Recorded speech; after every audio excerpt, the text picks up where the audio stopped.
¿Me escuchan bien, cierto? Hola. Sí. Ok, perfecto, gracias. Ay,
Creo que por respeto a los que ya se conectaron, yo creo que deberíamos dar inicio, ¿cierto? Sí, Por el tema del tiempo de la... así es. perfecto. Sí.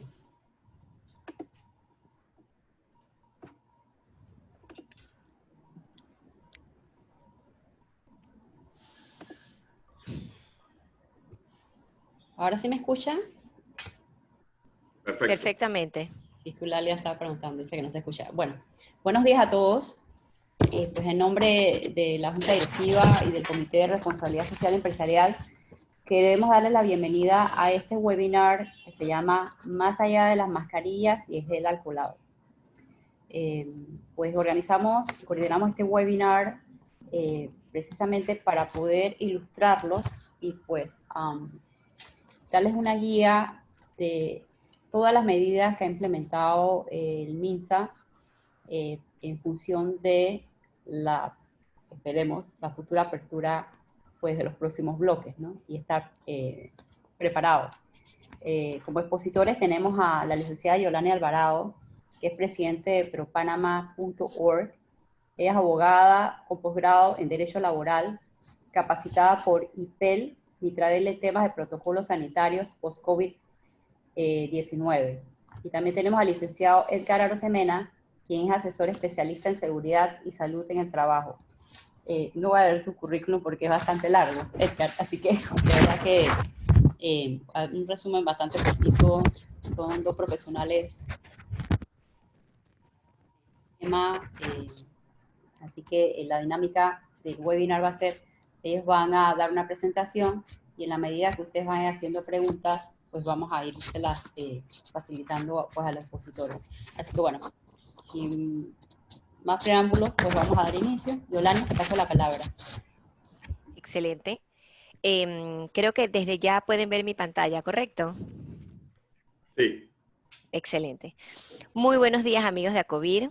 Hoy estoy muy contenta de poder compartir con ustedes esta mañana y hablarles de un tema de actualidad y de mucha importancia, los protocolos sanitarios post-COVID-19, más allá de las mascarillas y el gel alcoholado. Como señaló Senia, mi nombre es Yolani Alvarado, soy abogada y asesora de inversionistas y estoy acompañada por Edgar Arosemena, asesor especialista en seguridad y salud ocupacional.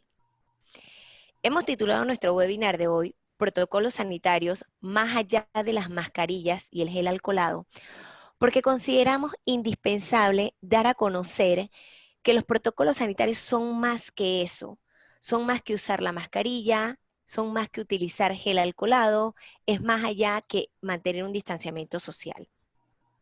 Por ello, para empezar, vamos a dar la definición de lo que se debe entender por protocolo sanitario. En este sentido, los protocolos sanitarios deben entenderse como el conjunto de documentos, los planes que deben ser elaborados por cada empresa en el que se detallan las acciones y medidas específicas que ha tomado dicha empresa para evitar la propagación del COVID-19. Estos protocolos sanitarios, para ser válidos, deben, 1, elaborarse siguiendo los lineamientos del Ministerio de Trabajo y el Ministerio de Salud. 2, ser elaborados por personal idóneo según lo dispuesto en la resolución 155 del Ministerio de Trabajo. Y 3, deben ser aprobados tanto por el Ministerio de Trabajo como por el Ministerio de Salud. Cumplidos estos 3 requisitos, la empresa obtiene un sello certificado que se llama Panamá Saludable y es lo que usted debe mostrar al momento en que llegue a haber una inspección en su empresa. Entremos ahora en los detalles y demos brevemente una mirada al marco legal. Tienen ustedes ahora en pantalla las resoluciones que abordan el tema de los protocolos sanitarios. Están las resoluciones o los fundamentos que son el marco legal fundamental, constituida por 3 normas. La resolución del Ministerio de Trabajo 137 del 2020, la resolución del Ministerio de Salud 405 del 2020 y la resolución del Ministerio de Trabajo 198 de 2020, la cual fue publicada en Gaceta Oficial el viernes 10 de julio, es decir, el viernes pasado. Como normativa complementaria, que no es menos importante y tiene que estar considerada dentro de la elaboración de los protocolos sanitarios, están la resolución 45.588 de la Caja de Seguro Social, que habla sobre el plan de prevención de riesgos profesionales, la resolución 154 y 155 del Ministerio de Trabajo, que aborda el tema de la idoneidad en la elaboración y el refrendo de los protocolos sanitarios, y la Ley 51 del 2005, que es la Ley Orgánica de la Caja de Seguro Social. Hay normas del Ministerio de Comercio que deben ser tomadas en cuenta también, pero son de carácter eminentemente comercial y no serán abordadas dentro de este webinar. Veamos ahora lo relativo a nuestra resolución 137 del 2020, expedida por el Ministerio de Trabajo. Los aspectos más importantes de esta resolución son los siguientes. El primer aspecto fundamental es que determina la obligación de la creación del Comité de Salud e Higiene para la Prevención y Atención del COVID-19. Este comité debe estar integrado de la siguiente manera. Por cantidad de trabajadores, unos integrantes, una cantidad mínima de integrantes. Bien, para empresas con colaboradores de 2 a 10 colaboradores, el comité tiene que tener integrantes mínimos de 2 personas. Si dentro de la empresa hay 11 a 40 colaboradores, el comité debe estar integrado por un mínimo de 4 personas. Y para aquellas empresas de 41 o más colaboradores, el comité debe estar integrado por un mínimo de 6 personas. La resolución indica que debe haber una participación igualitaria entre trabajadores y los representantes de los empleadores. Por eso los integrantes siempre van a ser pares y la ley señala el mínimo. También la resolución indica que debe haber participación sindical dentro del comité cuando la empresa cuente con sindicato. La resolución 198 del Ministerio de Trabajo indica también aspectos fundamentales relacionados a la paridad y la igualdad de género dentro de estos comités. Los comités deben conformarse uno por sucursal y deben estar vigentes hasta que dure la pandemia. La pandemia está vigente y su declaratoria o terminación de pandemia corresponde a la Organización Mundial de la Salud. ¿Cuáles son las funciones del comité? El comité tiene funciones varias, pero aquí vamos a abordar las más importantes. La primera función que tiene el comité es velar por el cumplimiento de los protocolos sanitarios, los cuales deben estar aprobados. En este sentido, es muy importante anotar y enfatizar lo que se ha expedido en la resolución 198 del 2020 del Ministerio de Trabajo, que fue aprobada el viernes nada más en Gaceta Oficial. Y es que la norma señala que el Comité de Higiene y Salud debe estar conformado a más tardar una semana después que el negocio esté abierto. Y los protocolos deben estar presentados a las autoridades a más tardar 2 semanas después de haber abierto el negocio.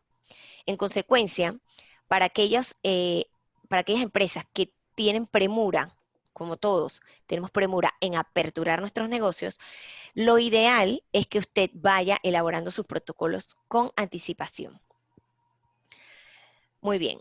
Parte de las funciones del comité también es de mantenerse informado, tanto ellos como a los colaboradores de la empresa, a sus compañeros. El comité también tiene que llevar una bitácora que es de carácter confidencial. En esta bitácora se van a consignar las circunstancias y los elementos más relevantes que se den en el día a día. Debe haber una conformación de brigadas de limpieza que deben tener horarios específicos para llevar a cabo las mismas. Y algo bien interesante es que se ha dispuesto que el comité debe también promover la tranquilidad y adoptar medidas antiestrés entre el personal de la compañía. En este sentido, la resolución 405 señala algunos ejercicios antiestrés que son considerados como una pausa activa laboral y que pueden llevarse a cabo en el puesto de trabajo de cada colaborador pasada cierta cantidad de tiempo, más o menos 1 hora, más 1 hora y media, para que el colaborador se desestrese sin abandonar su puesto de trabajo. Muy bien. ¿Cuáles son las medidas y acciones específicas? La normativa señala que estas medidas y acciones específicas van a estar divididas de acuerdo a los sectores a los que pertenece la compañía. Hay 3 sectores: el sector primario, el sector secundario y el sector terciario. Nosotros vamos a abordar hoy las medidas y acciones específicas para el sector terciario, que es el sector servicios, que es al que pertenecemos nosotros. En primer lugar, pues está el uso obligatorio de la mascarilla, que pues ya es una norma y ha sido publicada dentro de Gaceta Oficial. Lo relativo al distanciamiento social, que es de 2 metros, y un aspecto fundamental para nosotros, los que estamos en el sector terciario, servicios, que es la prohibición de cerrar tratos con apretón de mano. Habitualmente, pues lo hacíamos, era una manera muy efusiva y feliz de poder cerrar un negocio, y ahora, pues nos vamos a ver limitados, pues no lo vamos a poder hacer. Otro aspecto fundamental que toca la normativa es la relacionada a la cantidad máxima de clientes que pueda haber en un local en un momento dado. Debe ser una capacidad máxima de un 25%, y para reuniones de trabajo, enfatizo, debe haber un máximo de 10 personas, guardando siempre la distancia. Un aspecto fundamental también que nos atañe a nosotros en el sector de servicios es el tema de la limpieza de las salas de espera. Las salas de espera para nosotros son áreas muy concurridas, de mucho uso, tanto por las visitas como por nuestros clientes. Y estas salas de espera tienen que tener una limpieza mínima de 3 veces al día, que está incorporada dentro de la legislación y del protocolo que debe ser sometido a aprobación. Hasta aquí los aspectos puntuales y más relevantes de la resolución 137 del Ministerio de Trabajo. Veamos ahora los aspectos relevantes de la resolución 405 del Ministerio de Salud. En esta disposición se señalan, aparte de estos aspectos fundamentales, otros. Uno de ellos tiene que ver con la toma de temperatura, la cual se debe realizar antes de ingresar al local, y hay medidas que deben ser tomadas en el caso de que el termómetro señale temperaturas superiores a los 37 grados y medio. También la resolución del Ministerio de Salud señala que a la entrada debe haber dispensador de gel alcoholado para uso tanto de los clientes, las visitas, como de los colaboradores, y debe haber disposición de papel toalla y pañuelos desechables también a disposición de clientes y de colaboradores. Esto es con la finalidad de reducir y minimizar los focos de transmisión del COVID. Finalmente, la resolución 405 del Ministerio de Salud también indica que debe haber un suministro obligatorio y diario de mascarillas para los colaboradores, y debe haber el hábito de la limpieza constante, que debe realizarse primero con detergente, luego debe haber un enjuague y secado, para finalizar con una desinfección. Este hábito de higiene constante se debe llevar a cabo en todos aquellos artículos que son de uso constante y en aquellas áreas que también pues, son de uso constante. Esto debe llevarse a cabo en las maniguetas de las puertas, en los pasamanos, en las computadoras, los teclados, los baños, cocinas, sobre todo en las cocinas que van a tener, la ley dispone que deben haber ciertos horarios especiales de uso. Y el propósito nuevamente es poder evitar romper con la cadena de contagio. Muy bien, ahora pasemos a otro tema importante que tiene que ver con la firma y el refrendo de los protocolos. Muchas personas nos preguntan, ok, Yolani, yo tengo una microempresa, es algo bastante pequeño, tengo muy pocos colaboradores, ¿yo estoy obligado a tener protocolos sanitarios? La respuesta es sí. La ley señala que toda empresa en donde haya 2 o más colaboradores o 2 o más personas en interacción deben tener protocolos sanitarios, porque el propósito de estos protocolos es indicar cuáles son las medidas, las acciones específicas que está tomando una empresa al llevar a cabo su actividad comercial, que requiere necesariamente una interacción entre 2 personas, ya sea un colaborador y un cliente, un representante de gerencia y un cliente, o incluso con las visitas y los proveedores que llegan a una oficina a el normal desenvolvimiento de las operaciones que se llevan a cabo. Otra de las preguntas es eh, aquella que está relacionada con la elaboración en sí del protocolo. Nos preguntan si es necesario que estos protocolos sean elaborados por un personal idóneo? Y la respuesta para esta pregunta es, eso depende. Para aquellas empresas que tienen menos de 50 colaboradores, los protocolos sanitarios pueden ser elaborados y presentados para aprobación por el gerente general o por la persona encargada de recursos humanos, siempre y cuando pues tengan la habilidad de llevar a cabo la elaboración de acuerdo a los lineamientos y los criterios mínimos específicos. Para empresas de más de 51 colaboradores, la ley sí exige que haya un refrendo y una firma y un refrendo del protocolo llevado a cabo por profesionales especializados en salud ocupacional o prevención de riesgos. También se prevé que ingenieros con maestría en higiene y seguridad ocupacional, así como prevención de riesgos industriales y seguridad ocupacional, puedan llevar a cabo el refrendo el refrendo y la firma de estos protocolos. Y finalmente, otros profesionales que dentro de las empresas han desarrollado por formación la especialidad en seguridad y salud ocupacional. Estos 3 profesionales están en capacidad de elaborar, firmar y refrendar protocolos que vayan a ser validados por el Ministerio de Trabajo y el Ministerio de Salud para empresas que cuentan con más de 51 colaboradores. En la industria de la construcción, la norma es específica que se debe aplicar el Decreto Ejecutivo 2 del 15 de febrero de 2008, que es una norma bastante amplia, muy detallada, que es específica para la industria de la construcción.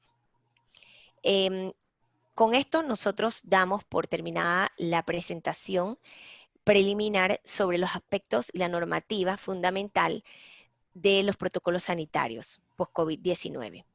Voy a darle el pase ahora a mi compañero Edgar, que va a continuar con los detalles específicos de cada una de estas normas. Buenos días ante todo. Gracias por la oportunidad, ¿verdad?, de expresarnos en este tema tan importante, sobre todo por el hecho de que está trayendo una situación de salud pública muy importante para este modo de vida actual que tenemos, ¿verdad? Entonces, voy a continuar dándoles la parte de los protocolos per se. Nada más me avisan si pueden ver mi pantalla ya. ¿Pueden verla? Sí. ¿Sí? Bien, Sí. entonces... Perdón, disculpa. Creo que hay alguien que Eulalia Rosario está Seña indica que preguntando. no se escucha. No sé si ya puede escuchar. Eso fue al principio del webinar. Ok, perfecto. Ok, muy bien. Entonces, si lo vemos desde esta perspectiva, luego de que la señora Yolanis nos ha explicado muy bien y atinadamente toda la parte normativa, nosotros tenemos que pensar en 2 cosas. Primero, en que estas normativas nos están llevando a atacar el tema de la propagación, ¿verdad?, por un lado, y atacar el tema de la transmisión por el otro. Por lo cual, nosotros tenemos que pensar en un blindaje de nuestra empresa, ¿verdad?, que vendría siendo a través de la normativa. Y sobre todo por el tema de que tenemos que ver todo lo concerniente a la situación de salud mundial. Ejemplo, nosotros ya tenemos la normativa nacional, ¿verdad? Entonces, si queremos blindar nuestra empresa, tenemos que, por ejemplo, tener este triángulo o pirámide, ¿verdad?, compuesta de 4 triángulos de la siguiente manera. En la primera esquina inferior tenemos todo lo que va a ser la parte del comité, ¿verdad? Todo lo que tiene que ver con el comité, la conformación, como le explicaba la licenciada Yolani, ¿verdad?, de cómo tiene que estar conformada, sus funciones y demás. Y luego nos vamos a la esquina inferior derecha, que es la parte del plan de prevención de riesgos laborales con la resolución de la Caja de Seguro Social 45.588 para empresas que son que no sean de la construcción. Si fuese la construcción, aquí iría el decreto 2, ¿verdad?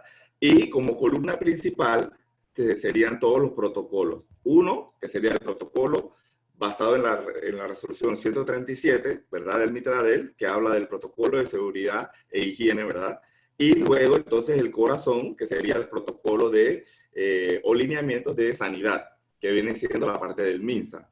Si nosotros agarramos la parte legal, normativa, y hacemos este pequeño ejercicio que estamos haciendo hoy con ustedes, ustedes van a poder conformar muy bien todo lo que viene siendo sus protocolos documentados. Como le decía la licenciada Yolani, son documentos que en este caso son vivos. Estos documentos se expresa que son vivos porque hoy empiezan de un modo y puede que terminen del otro, y eso es lo que vamos a demostrar en la tarde de hoy, ¿verdad?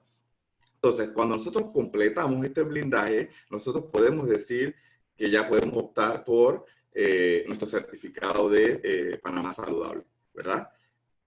Entonces, si lo vemos desde esa perspectiva, arrancamos con el primer protocolo que tenemos que tener confeccionado, en este caso documentado, adicional a los formularios, ¿verdad? Que nos exige la normativa. Entonces, el primero sería el protocolo de ingreso seguro a las instalaciones, ¿verdad? Que es cómo nosotros vamos a ocupar toda la estrategia previa a la entrada de operaciones. Aquí tenemos que ver la información médico-ocupacional, ¿verdad? Que es previa. Claro, en Panamá hay una deficiencia en este tema de exámenes preocupacionales, ¿verdad? En este caso, por la situación de salud, se hace relevante tenerla. ¿Por qué? Porque tenemos que saber cómo viene ese personal que estuvo fuera de operaciones, ¿verdad? Claro, aquí ustedes preguntarán, Edgar, pero le tengo que hacer pruebas médicas. Bueno, hasta ahorita no se ha establecido ningún tipo de nomenclatura legal para hacer pruebas directas al personal previo a su entrada. ¿Sí? Ahora más adelante le explicamos qué es lo que se tiene que hacer. ¿Sí? Y en este caso, ofrecer opciones de trabajo a la población sensible. ¿Qué tenemos que hacer? Organizar y saber quiénes van a poder retornar y quiénes no, de acuerdo a unos parámetros establecidos por la normativa. ¿Cuáles son esos parámetros? Definitivamente la edad, ¿verdad? Si es mayor de 55 años, si tiene un problema de una enfermedad crónica, llámese diabetes, llámese hipertensión y demás, todas esas personas que tienen algún padecimiento crónico previo a esta situación, ustedes deben de considerar que esas personas deben entrar en un tipo de trabajo diferenciado. Puede ser teletrabajo, se le puede dar vacaciones, se le puede dar algún tipo de permiso, ¿verdad? Y bueno, lo que ocurrió al principio, que fue la suspensión de contratos de trabajo, que definitivamente hizo toda la situación, ¿verdad? Con relación a la parte legal de trabajo, ¿verdad? Entonces tenemos que tener un cuestionario de ingreso para identificar si se ha estado en contacto con algún tipo de personal que haya tenido contacto con COVID. Y aquí explico contacto. Contacto puede ser toda aquella persona que trabaja o vive con una persona que está en el área de salud, en el área de la seguridad pública, llámese SINAPRO, Policía Nacional, SENAN, etcétera, ¿verdad? Ellos están abordando todos estos temas en cuanto al manejo de la gestión de emergencia, ¿sí? Y aquellos que hayan tenido algún tipo de contacto previo con personas que han viajado, por ejemplo, viajes humanitarios que han habido, ¿verdad? Pilotos y demás. Todas estas personas tienen que tener esa relación para poder expresar en un documento, en este caso un formulario que le decía a la licenciada, una bitácora, de saber quiénes son y saber qué medidas vamos a implementar. Entonces, en este protocolo de ingreso seguro se tiene que gestionar esa parte, ¿verdad? Identificando también las características inherentes al personal. Por ejemplo, saber su temperatura corporal al inicio. Ojo, es importante que se tenga en cuenta que la temperatura no es el único síntoma relacionado a COVID. Es decir, hay que estar pendiente a otros síntomas. Y ustedes dirán, Edgar, pero ¿cómo tenemos nosotros esa capacidad para poder hacer toda esa gestión? Bueno, hay herramientas, y me permito aquí salirme un momentito de la presentación para hacerles un ejercicio. Hay herramientas que nos permiten hacer toda esa relación y poder complementarla, ¿verdad? Déjenme un momentito volver a compartirles, ¿verdad? Y ustedes van a poder, por ejemplo, ya logran ver mi pantalla, se logra ver la página web, ¿verdad? Del MINSA. Entramos al MINSA, le damos a este logo que está aquí, ¿verdad? Va a abrir y va a ir al repositorio de donde está toda la información del MINSA, que es día con día, ¿verdad? Y el primer elemento que aparece aquí, que se llama Mapa Actualizado COVID-19 Panamá, es el mapa virtual que permite ver por provincia, por sector, cómo está la situación de COVID en esa área. ¿Por qué les refiero a esto? Porque esta sería una forma de segmentar o de agrupar a aquellos colaboradores que vienen de esas áreas con mayor incidencia de COVID. Y así los voy segregando. Y voy haciendo mi protocolo de ingreso seguro a las instalaciones. Recuerden esto, hay un antes, un durante y un después, ¿verdad? A la hora de hacer esos protocolos. Ahorita mismo estamos en el antes, ¿verdad? Que es cómo nosotros organizamos esa documentación y todos esos esquemas de trabajo previo a la entrada de operaciones, ¿verdad? Entonces, si ustedes le dan clic a ese mapa, automáticamente les va a traer, les debe traer el mapa, deje que cargue un poquitito, por favor. Les debe traer el mapa virtual donde ustedes van a poder ver por sector, ¿verdad? Como les decía, por sexo, lo que a las 6 de la tarde se presenta. Claro, ustedes dirán, pero tenemos que estar pendientes a eso. Sí, el comité tiene que... ¿Se logra ver el mapa? ¿Sí? Sí se logra, sí se logra. Bien, perfecto. Entonces, aquí ustedes van a poder ver toda la relación de la información en tiempo real de los casos, ¿verdad? A nivel nacional. Y en la columna que estoy marcando con el cursor, que están los casos confirmados por sector, en este caso ahorita no hay datos porque deben estar actualizando, usted va a poder ver Tocumen, Arraiján, Chorrera, etcétera, etcétera, y ustedes van a poder identificar qué población de sus colaboradores viene de esa área y poder hacer los cercos a la hora de entrar. Es decir, tener algunas connotaciones adicionales. ¿Por qué les explico esto? Porque la gente solo se está pensando y enfocando en el caso de la temperatura. Pero para efectos del protocolo de ingreso seguro a las instalaciones, que es el primero, ¿verdad?, que tenemos que desarrollar, tenemos que tener esquemas de identificación de la población sensible o que está más expuesta, ¿verdad? Y ahí sucesivamente vamos viendo. Y si ustedes ven el mapa que está aquí de la provincia, del país de Panamá, para la redundancia, los puntos naranjas son los áreas donde hay más focos, ¿verdad? Y los puntos verdes son donde están los cercos sanitarios. Es decir, que si yo tengo a alguien que viene de Capira, yo debería tener algunas consideraciones especiales para esa persona o esa población. Por ponerle un ejemplo. Primero, porque está en un área que está endémica, y segundo, porque hay un cerco sanitario que le precede antes de llegar a mi instalación. O sea, es un ejemplo, ¿verdad? Entonces, regresamos a la presentación. Déjenme un momentito. Déjenme compartir la pantalla nuevamente.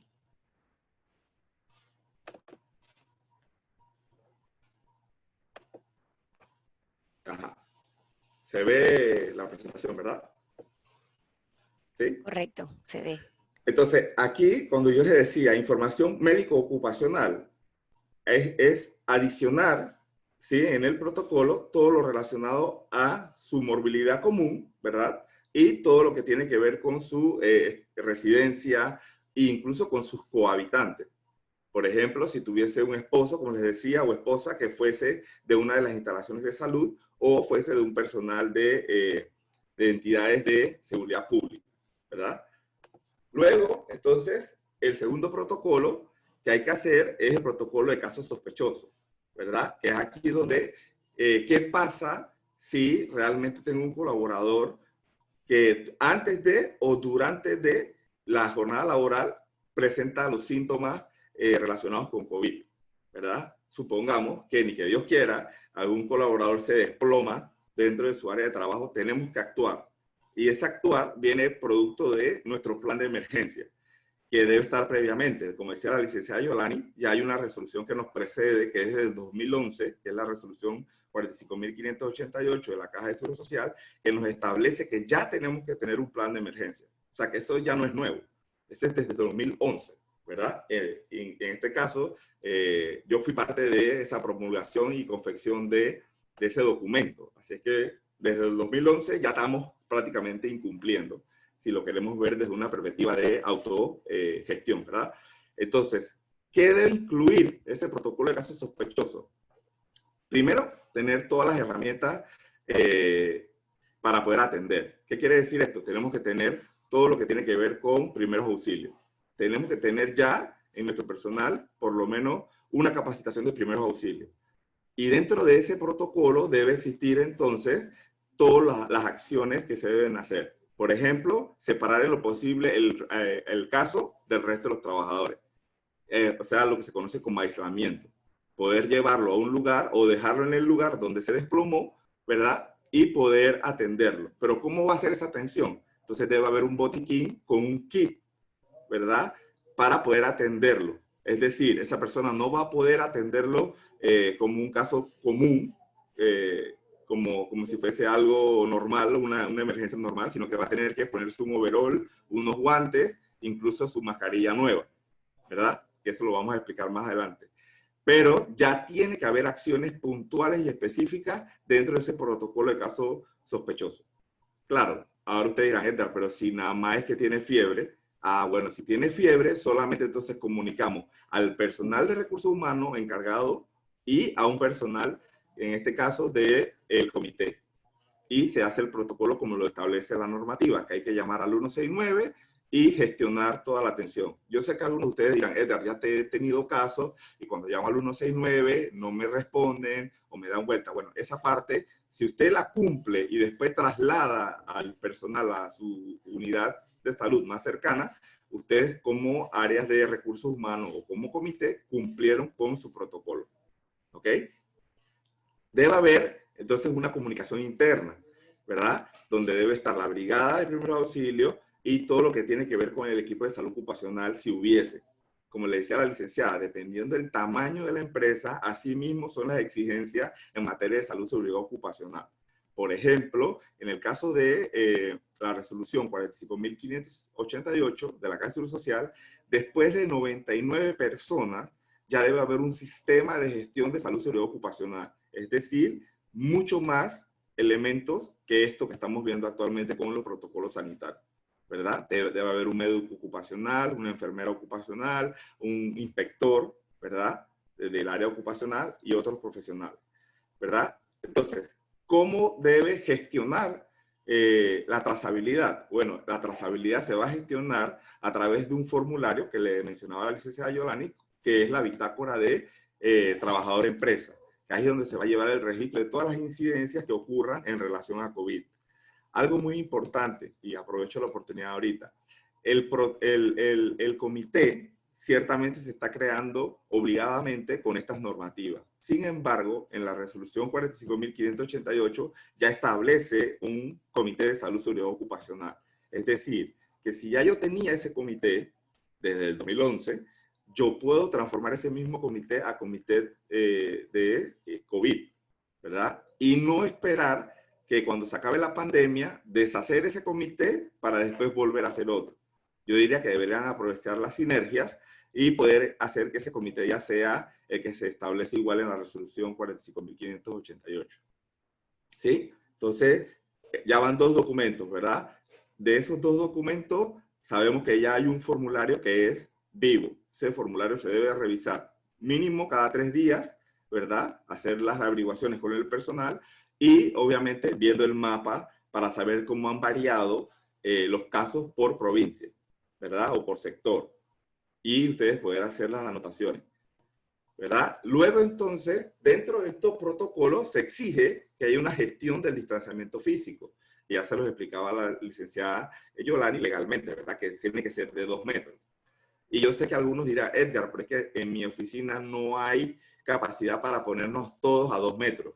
Bueno, hay una excepción, pero inicialmente, como les digo, debía haber una gestión del personal. ¿Qué quiere decir esto? Que yo tengo que identificar quién se puede quedar en teletrabajo para que no tenga que venir a la oficina y poder usar el espacio que esa persona deja en la oficina para poder hacer el distanciamiento físico correspondiente.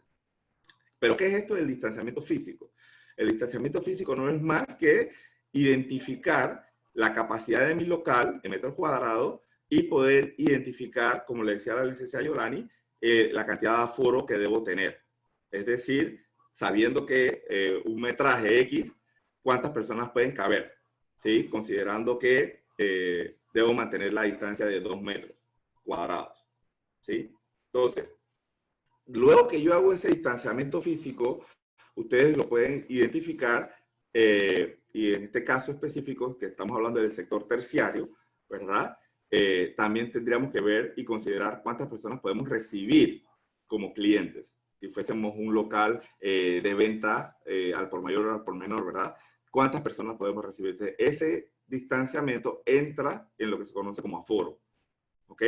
Entonces, tenemos que tener un control en la entrada, ¿sí? Para saber cuántas personas debo permitir entrar.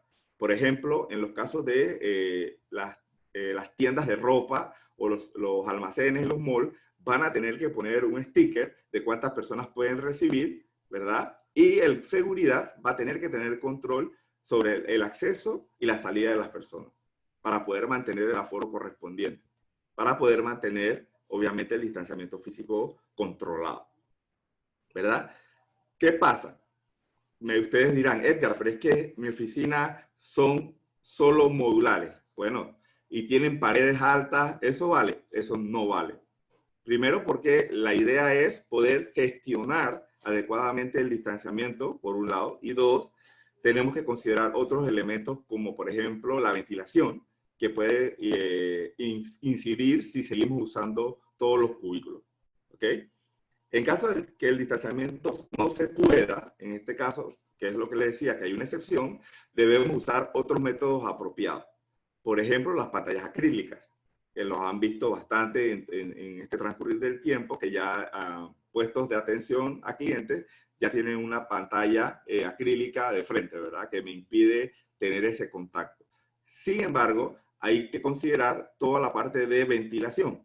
¿Por qué? Porque si la ventilación excede los 2 metros por segundo, puede que si yo estornude en una esquina, ese estornudo o las gotículas, que son las que llevan el virus, puede que lleguen a la otra extremo. Entonces, todas esas consideraciones se tienen que tener para poder gestionar el distanciamiento físico. Y que quizás aquí entre el tema de que tengan que técnicamente elaborar mapas o planos, ¿sí? ¿Verdad? Para saber dónde podemos ubicar a las personas. Sobre todo si son clientes. Por eso que ustedes han visto en algunos locales que han visitado que hay unas X o unos círculos donde dice stay here o quédate aquí, espere aquí, ¿verdad? Que eso es lo que se está haciendo.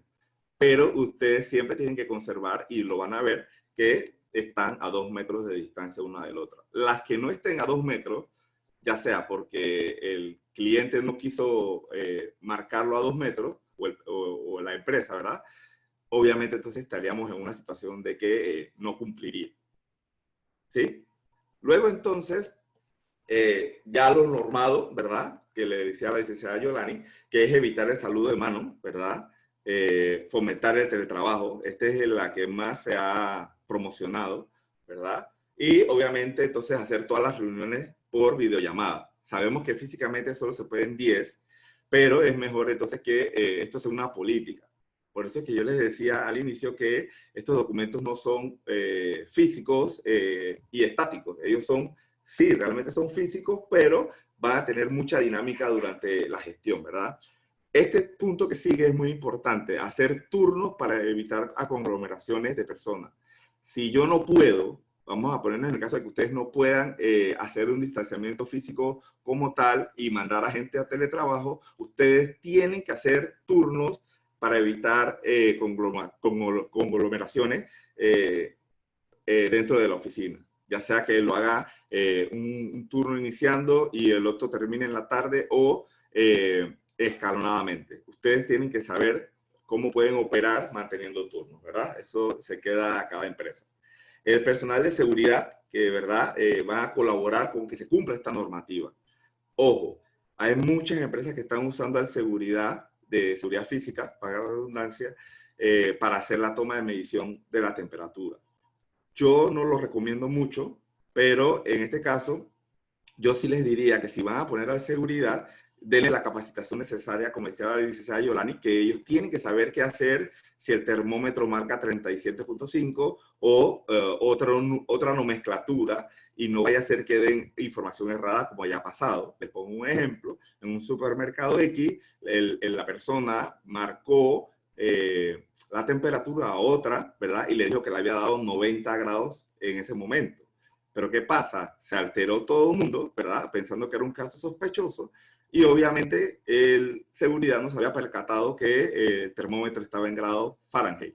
¿Ok? Entonces hay que explicarle a esa seguridad o a esa persona que toma la temperatura cómo se setea el equipo.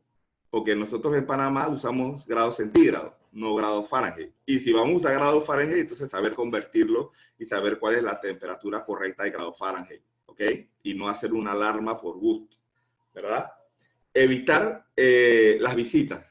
Aquí entra todo tipo de visitas, ya sea personales, ya sea visitas de trabajo o incluso de visitadores médicos, por ejemplo, evitarlas. Todo que sea, ya sea virtual o que sea por vía correo. Es muy importante y eso tiene que estar establecido como una política dentro de los protocolos. No puede quedar en el aire. La empresa tiene que sentarse con su comité, ¿verdad? Como bien lo explicaba la licenciada Yolani, las partes de trabajadores y las partes del empleador para que determinen todas estas políticas que deben estar descritas y que obviamente deben estar sujetas a un posible cambio de acuerdo a cómo se va dando la situación epidemiológica del país, ¿verdad? Entonces, dentro de la dimensión de estos protocolos sale lo que viene haciendo los lineamientos más básicos, ¿verdad? Que vendría siendo, por un lado, los temas de higiene. En este caso, ustedes van a ver todo lo que tiene que ver con el lavado frecuente de manos, ¿verdad? Ya eso está más que dicho, pero es cumpliendo con una ordenanza de la OMS que esto tiene que ser divulgado prácticamente, si es necesario, de todas las formas y que lo vamos a ver ahora cuando veamos la parte de comunicación. ¿Qué dice ese protocolo de higiene? Que tenemos que tener un lavado de manos frecuente, que en este caso ya te estipula que son 30 minutos, o sea, cada 30 minutos debería lavarme las manos.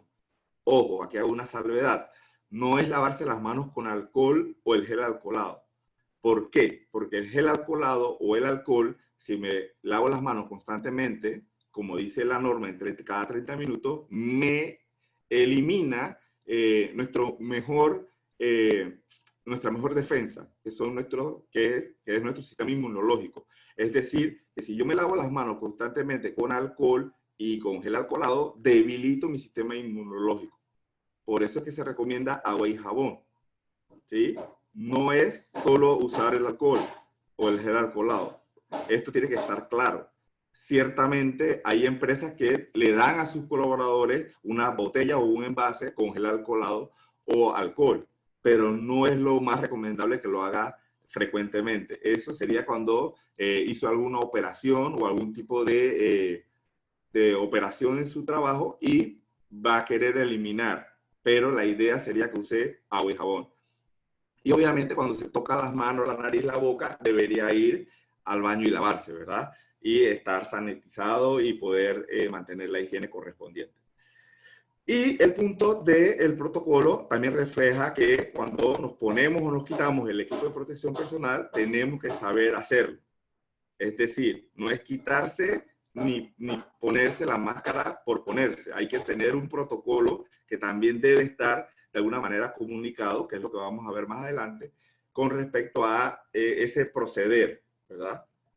Y obviamente tiene que haber una disposición, que esto entra en materia a lo que les mencionaba previamente, de que en cada área debería haber por lo menos uno o dos dispensadores. Claro, ustedes van a poder elegir cualquier tipo de dispensador que hay en el mercado, ¿verdad? Los que son con sensor, los que son con pedestal, los que son con botoneras y demás.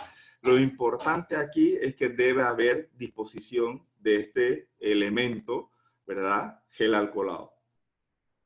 De cualquier tipo, obviamente que después sea con una proporción correcta, ¿verdad? Y la empresa debería entonces proveer todo lo que tiene que ver con papel toalla, papel higiénico para el secado de manos, ¿verdad? Y poder hacerlo de manera correcta. Hay otro elemento dentro del protocolo de higiene que se les pide que debe estar claramente comunicado por un lado y por el otro bien establecido, que es la etiqueta respiratoria, que obviamente, como ya vieron la resolución que le explicaba la licenciada Yolani, hay una obligatoriedad del uso de la mascarilla. Y aquí quiero hacer un paréntesis. Muchas empresas preguntan, Edgar, pero las mascarillas de tela yo las puedo hacer bien bonitas, bien fashion de mi empresa y demás. Sí, las pueden hacer, pero tienen que entender que esas mascarillas no, no protegen del todo al trabajador. Va a depender de la higiene que ese trabajador mantenga. ¿Ok? Y entonces hay que hacer más énfasis en la higiene personal que en el simple hecho de proporcionar una mascarilla. Por eso que el curso se tituló Más allá de la mascarilla y el gel alcoholado, ¿verdad? El acceso al papel toalla o pañuelos desechables. Definitivamente aquí hay que tener acceso a eso y la empresa es responsable. Si nosotros agarramos el artículo 282 del Código de Trabajo, que la última versión no recuerdo cuándo salió, pero el inicial, ¿verdad? Que es del 72, este Código de Trabajo nos habla que el empleador debe proveer todos estos insumos y elementos. O sea que ya desde mucho antes de COVID ya teníamos esa responsabilidad. Así es que esto no es nuevo, pero sí se debe pensar que ahora debe haber una exigencia en la manutención de este elemento en todas las áreas de baño o en todas las áreas de disposición de agua para lavarse, ¿verdad? Y cuando se use la mascarilla o no se use la mascarilla, debemos cumplir con el correcto uso de la etiqueta respiratoria, que no es más que cubrirse con el codo al estornudar, ¿verdad? O toser. ¿Y por qué esto ha sido énfasis por OMS? Porque obviamente se sabe que la idea es mitigar, como les decía al inicio, la transmisión, ¿verdad? Por un lado, y por el otro, la propagación. Tenemos que entender que esos dos términos, a parecer que sean sinónimos, no lo son. La propagación tiene que ver mucho más de cómo se moviliza el virus en brotes y la transmisión ya es cuando hace contacto con ese ente que va a ser contagiado. ¿Ok? Así que hay que tenerlo bien claro para poder identificar en nuestros protocolos qué medidas van orientadas hacia un lado y qué medidas van hacia la otra. Siguiendo con las etiquetas respiratorias, hay una medida que impacta mucho a la parte operativa. Si yo me siento mal y no puedo ir a trabajar, yo debo llamar y poder tener en cuenta que el trabajador, en este caso, puede faltar con solo llamar. Ya hemos tenido casos donde esto ha sido una controversia. Entonces, con esta pandemia, eso debe estar bien instituido. ¿Cómo debe hacer ese trabajador para reportarse enfermo y poder quedarse en casa? ¿Verdad? Dentro de esa etiqueta respiratoria hay un tema de mantener ventiladas las áreas, ¿verdad? Que esto va muy relacionado con la parte de limpieza, que es el siguiente que vamos a ver. Que resulta que la norma nos pide que cada 30 minutos se pueda mantener la ventilación. Y hay edificios o edificaciones que no cuentan con ventanas siquiera para poder que haya una renovación de aire. Por eso es que es muy importante ahora lo de la ventilación interna o lo que se conoce como calidad de aire, ¿verdad? Esos 30 minutos son vitales al momento de la limpieza. En un momentito se lo explicamos también.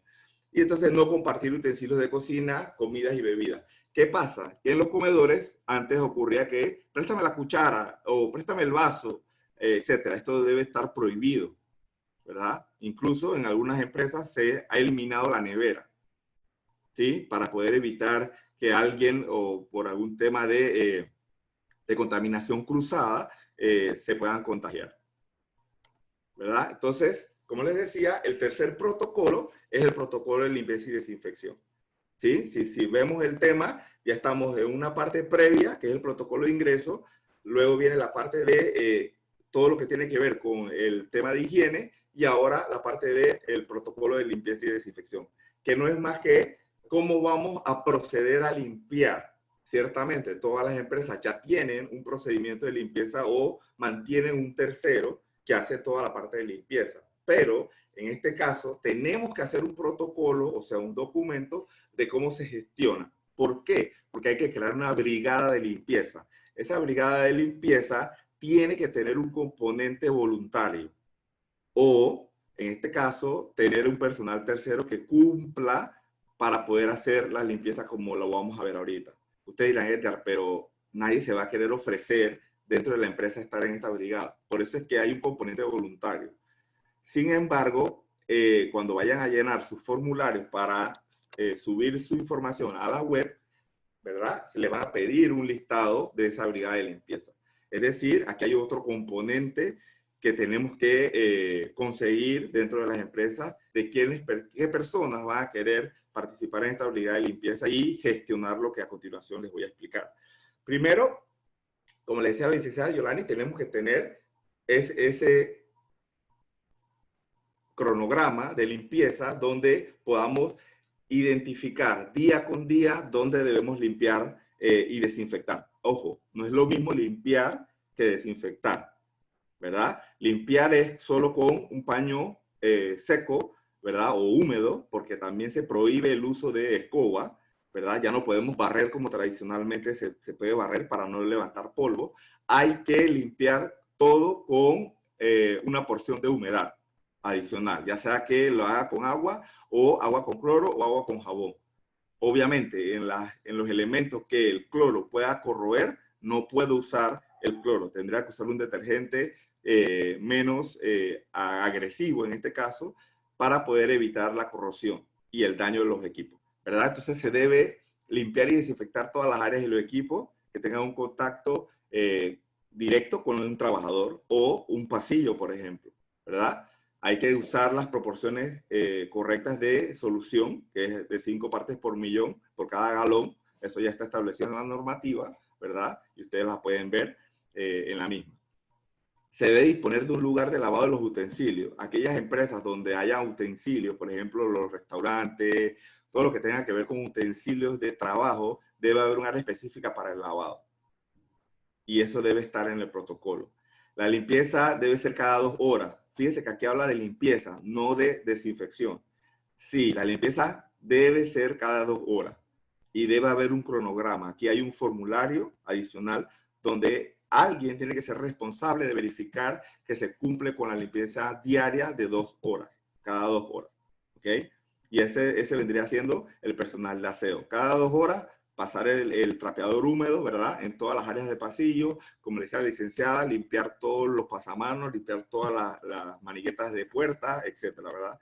Fíjense que esto sí está claro en la norma, cada 2 horas. Es decir, que mi cronograma debe estar establecido para cada 2 horas por día.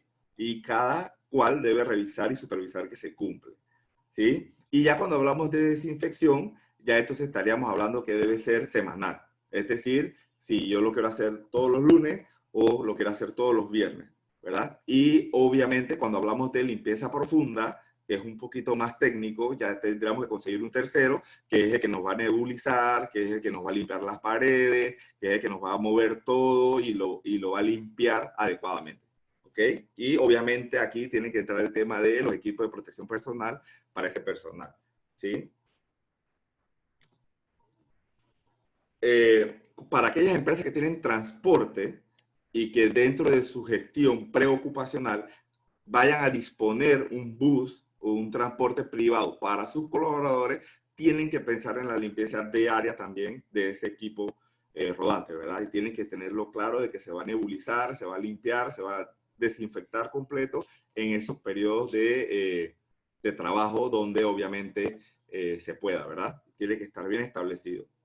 Limpieza y desinfección de las áreas donde hubo algún infectado. Ya aquí entra en conjugación con el protocolo de casos sospechosos. Si hubo un caso sospechoso, yo tengo que higienizar esa área mejor que lo hiciera diariamente. Es decir, tengo que usar otros equipos, otros elementos para desinfectar.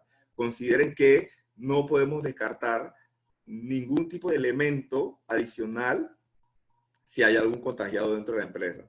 Claro, en Panamá no ha pasado la situación como en otros, donde se han habido afectaciones directas al personal ejecutando tareas de trabajo.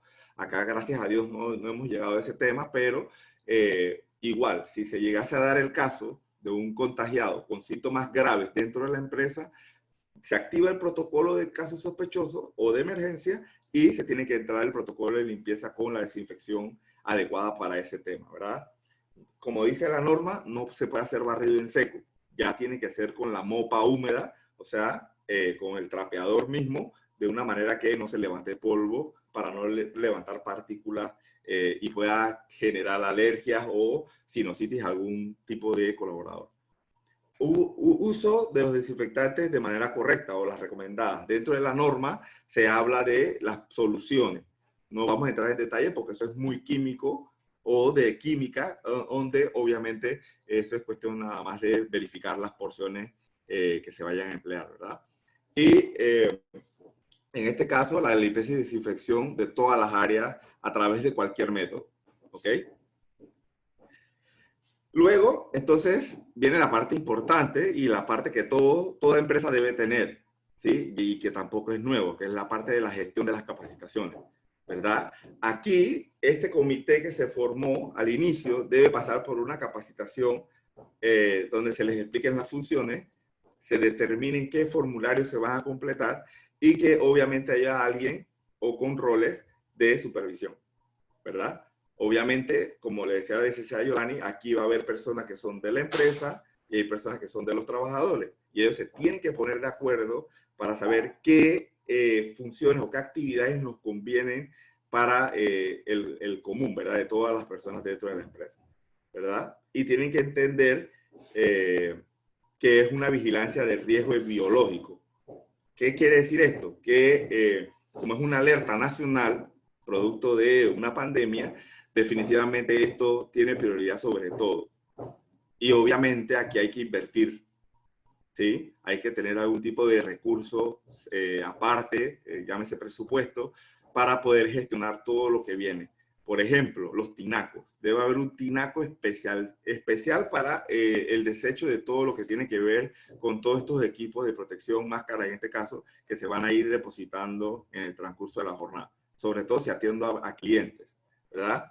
Hay que generar hábitos de higiene. Bueno, la única forma de generar esos hábitos de higiene para el que no lo tiene es capacitándolo, ¿verdad? Y dándole, ojo, y cuando hablo de capacitación, puede ser cualquier medio, puede ser virtual, puede ser a través de incluso de los screensavers, cualquier método que usted utilice, que lo vamos a ver ahora en el tema de comunicación, ¿verdad?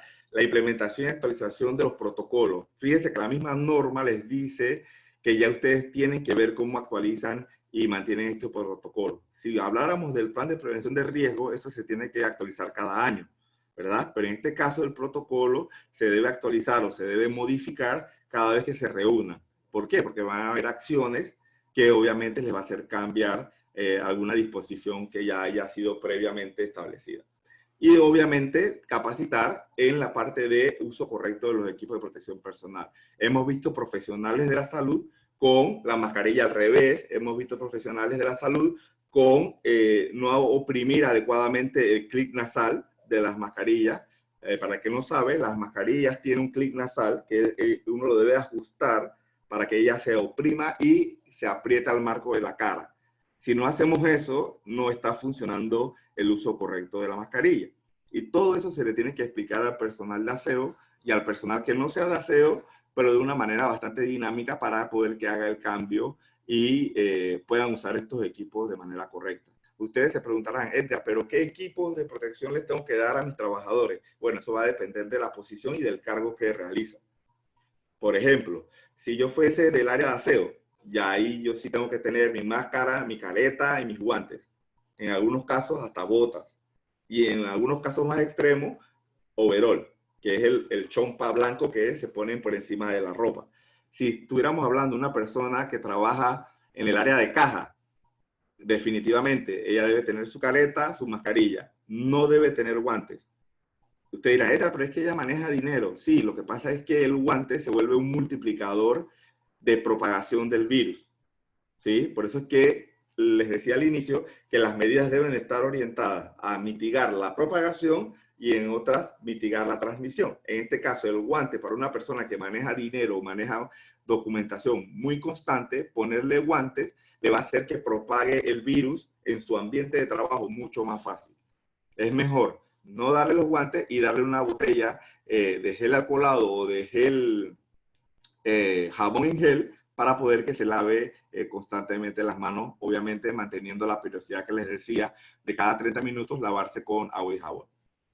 Y bien, para aquí llegamos al punto de la parte de la comunicación, ¿verdad? Que es vital para estos temas, donde nosotros tenemos que usar todos los medios que tenemos. Actualmente hay chats, ¿verdad? De grupos corporativos, hay chat de grupos de trabajo, hay chat para todo. Bueno, en este caso, ese puede ser un medio de comunicación oficial de la empresa. ¿Y por qué digo oficial o recalco oficial? Porque tenemos que buscar que el trabajador haga caso de la información oficial. Todos sabemos que hay muchos memes, todos sabemos que hay mucha información mala vida, ¿verdad? Y tenemos que evitarla. Entonces, para eso necesitamos que ustedes creen canales adecuados y oficiales de la empresa. Por ejemplo, su página web, por ejemplo, los screensavers, ¿verdad? La licenciada les hablaba de las pausas activas. Bueno, las pausas activas las podemos programar a través de informática para que cada cierto tiempo se active la pausa en la computadora y salgan los videos de pausas activas o los ejercicios de pausas activas. Y así nadie pueda decir que a mí no me dijeron o no supe, ¿verdad? Porque ya está programada y seteada desde la computadora. En la página web, publicar todas las acciones que ustedes tienen, porque es que tienen que ser visibles esas acciones, ¿verdad? Entonces, la única forma de que un tercero o mis partes interesadas vean eso, puede usar muy bien todo lo que tiene que ver con la página web. ¿Y qué se le exige como norma? Difundir los números de atención del MINSA. Es decir, en el área de vestidores, en el área de comedor o en otras áreas, tengo que tener este panfletito donde dice, para casos de síntomas COVID, llamar al 169 o ROSA. Y eso ya está en el repositorio que les mostré. Si ustedes entran al repositorio, ustedes van a ver que hay ahí un repositorio específico donde está toda la publicidad. Es decir, no tienen que gastar en publicidad. Ahí está todo. Simplemente tienen que saber elegirlo y comunicarlo adecuadamente. Y el segundo punto, establecer los canales de comunicación e información. Claro, aquí ya hablamos de lo que son los murales informativos, todo lo que tiene que ver con darle a ese trabajador que no tiene una computadora o que no tiene un medio electrónico para saber algo oficial. Tenemos que ver cómo hacemos los cartelones, ya sea en el comedor o en las áreas de vestidores, donde ellos puedan ver la misma información que se tiene publicada en los medios electrónicos, ¿verdad? Mantener información actualizada sobre el virus. ¿Cómo es la única forma de darme cuenta de que estoy actualizado? Yendo al mapa o esperar a las 6 de la tarde todos los días el comunicado oficial. O bajarlo del MINSA, de la página del MINSA, para poder tenerlo oficial y poder tomar las decisiones correspondientes a ese periodo. Mantener informados a los corredores a través de carteleras informativas con correos electrónicos.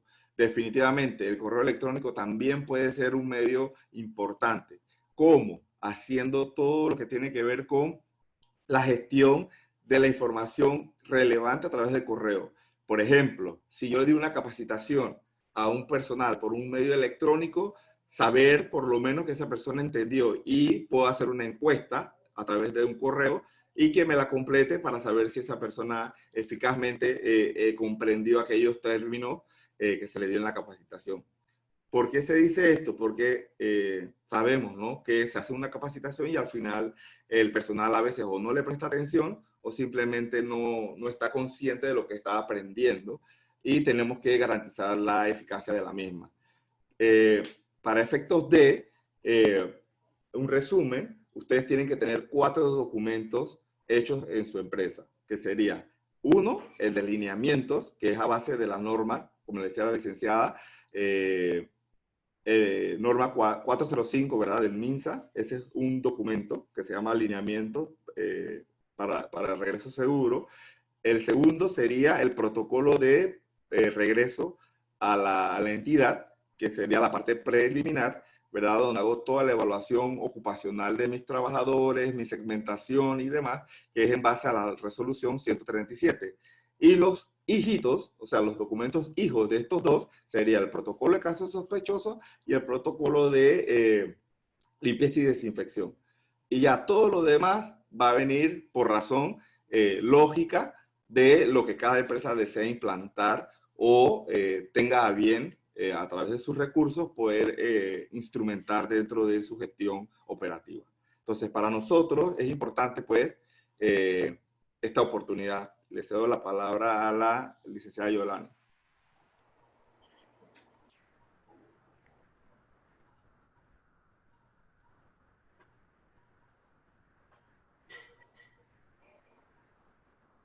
Edgar, muchísimas gracias por tu intervención muy completa.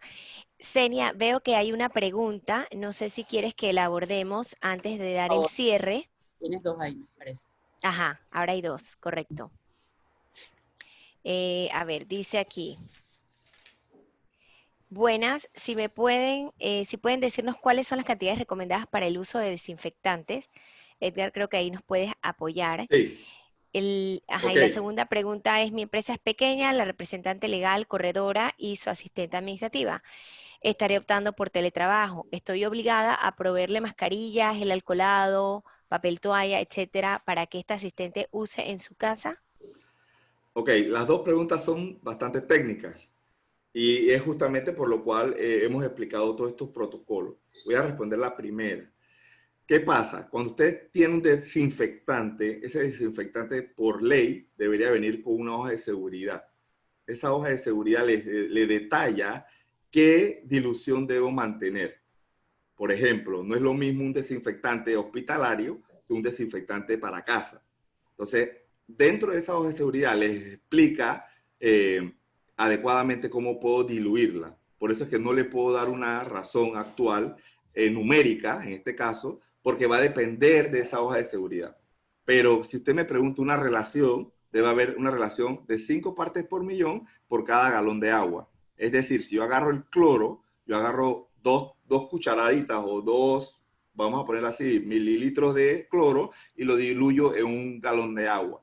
¿Para qué? Para poder que haya una proporción adecuada para evitar vapores o gases tóxicos.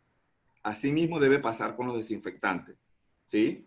Claro, se sabe que el mayor elemento químico que destruye el virus es el alcohol, pero obviamente no podemos desinfectar un piso con alcohol, porque imagínense eso, ¿verdad? Entonces, ¿qué resulta? El segundo elemento que destruye el virus viene siendo el jabón, ¿sí? Y obviamente también pasa lo mismo. Si echamos jabón en el piso va a quedar resbaloso y podemos caer. Entonces entramos en el tema de detergentes, ¿verdad? O desinfectantes. Y ahí es donde entra la hoja de seguridad para que usted pueda entonces gestionar adecuadamente su dilución.